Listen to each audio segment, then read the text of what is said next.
prescriptivism is a language ideology. It is a belief about language. And it is the particular belief that a certain set of forms is the correct set of forms. And it's often based on extremely faulty logic, although it claims to be highly logical. Now, the classic example of a prescriptivist rule in English is what's known as multiple negation. So if you take an example like, I did nothing, then you have one negative element on the form nothing.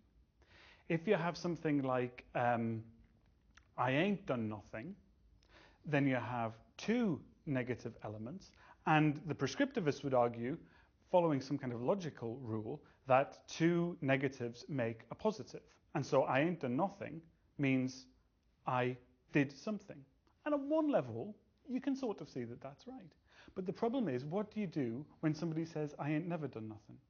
Because then you get three negatives, and applying their rule, that should be fine, because three negatives make a negative. So it's crazy, it just doesn't work at all. Because what they've done is applied some kind of mathematical or logical rule to something that speakers who use negation in that way they never think about it like that. And indeed, they never have. One of the things that prescriptivists often do is talk about a golden age where people spoke much better than they do today. But if you look at somebody like Chaucer, there's a bit in the general prologue where Chaucer's describing the priest, and he says, a better priest I true that nowhere known is. A better priest I believe that nowhere no one is. Chaucer used multiple negation. And of course, it's not multiple negation in their sense. What it is cumulative negation.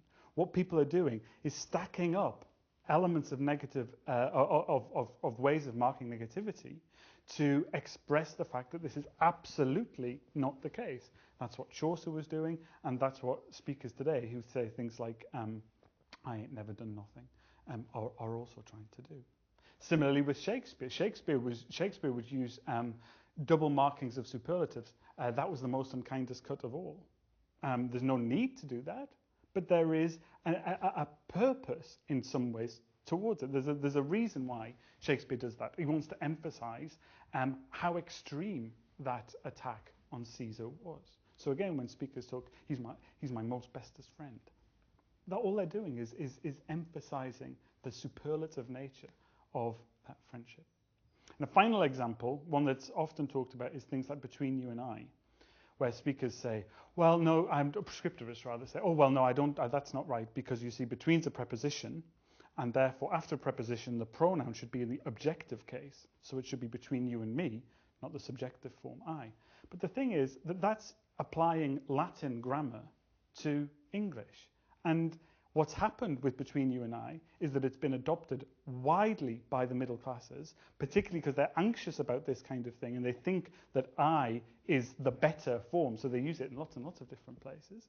It's become widespread amongst speakers of English, particularly the standard variety, and now it's just accepted as part of what different varieties of English are.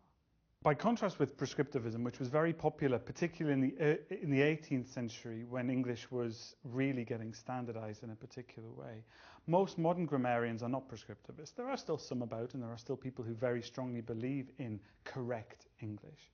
But most grammarians, most academics who are working on trying to understand how grammar works, are really interested in describing. They're descriptivists, not prescriptivists. And they're certainly not proscriptivists, where people are very much, proscriptivists are very keen to point out what is completely wrong.